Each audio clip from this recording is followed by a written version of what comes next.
Bismillahirrahmanirrahim, kita lanjut. Kali ini pembahasan terkait top down approach dengan bottom up approach dalam portfolio management. Nah, di sini ada beberapa perbedaan ya. Yang pertama dari sisi aspek main fokus.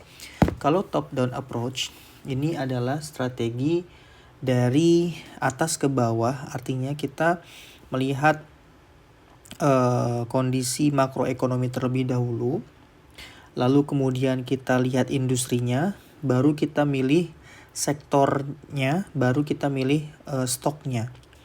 Jadi alokasi asset allocation, or the broad composition of the entire portfolio.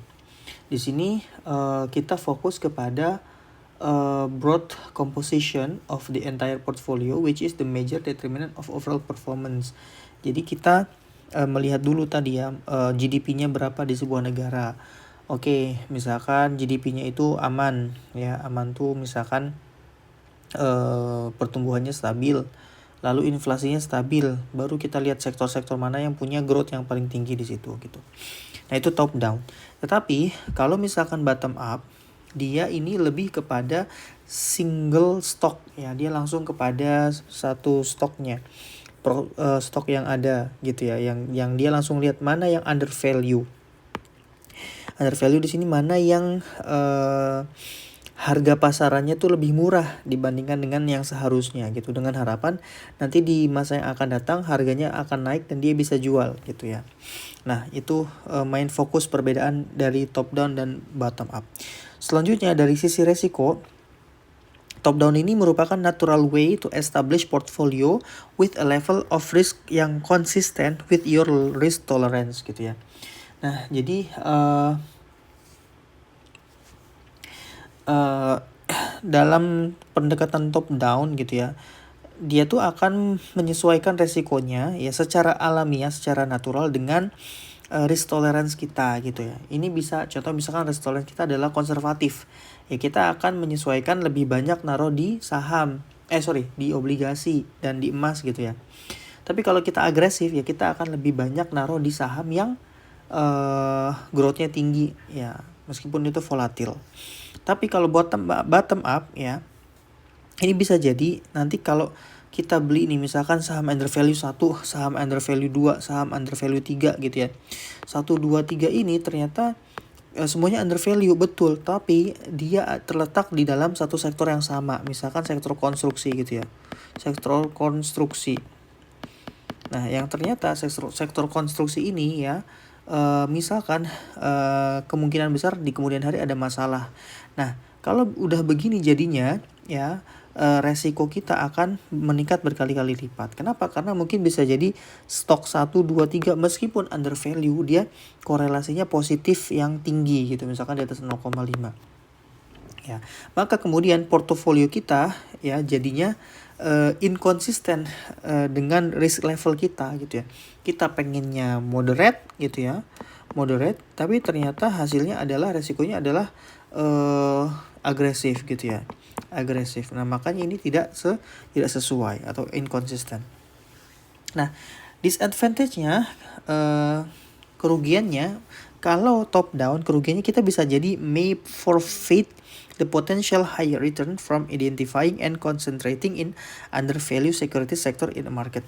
Bisa jadi kita kehilangan kesempatan untuk mendapatkan stok-stok yang bernilai tinggi, artinya punya growth yang tinggi. Contoh misalkan kita lihat sektor teknologi nih, sektor teknologi ini secara makro terlihat beresiko gitu ya, karena misalkan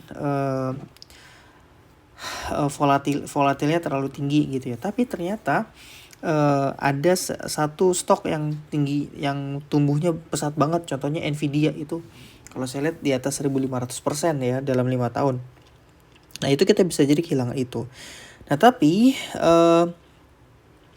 kerugian di bottom up ini ternyata juga jauh lebih parah kalau menurut saya, yaitu tend to overlook the overall composition of your portfolio which may result in non-diversified portfolio. Ini bisa jadi kita melewatkan gambaran utuh gitu ya dari portfolio kita, yang nanti akan membawa kita kepada non-diversify portfolio. Bisa jadi ya, seperti tadi ya saya sampaikan, semua saham kita konstruksi.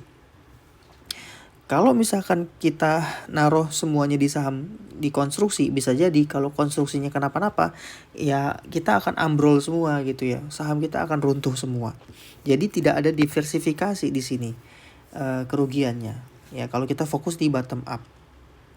Nah berikutnya, dari sisi manajemen style and transaction cost ya, ternyata untuk bottom up ini butuh active management. Artinya kita harus sering beli gitu ya, sering melakukan transaksi jual dan beli saham kita gitu ya. Ya, kenapa? Karena kita harus terus menyesuaikan posisi ya. Nah, misalkan setiap satu kali transaksi itu ada cost-nya sebesar 15 ringgit misalkan. Ya berarti kalau 10 transaksi udah 150 ringgit, maka transaction cost-nya ini bisa meningkat kayak gitu. Sedangkan kalau yang top down, kita bisa memilih contoh misalkan buy and hold gitu ya, yaitu lebih minimum transaction cost. Nah, end resultnya ya untuk bottom up ya, bisa jadi analisis kita itu incorrect. Bisa jadi kita memilih yang saham sebenarnya bukan under value, tetapi saham itu memang dia performanya buruk gitu ya, tidak akan mengalami kenaikan di masa yang akan datang. Nah, kalau misalkan begitu yang terjadi, kita udah capek-capek keluar tenaga, kita udah capek-capek keluar uang untuk transaction cost, ternyata hasil akhirnya itu bisa jadi lebih rendah daripada simple buy and hold strategy. Artinya di sini bisa jadi analisis kita salah ya, dan kita nggak dapat apa-apa gitu. Nah itu adalah perbedaan antara top down dengan bottom up approach dalam portfolio management.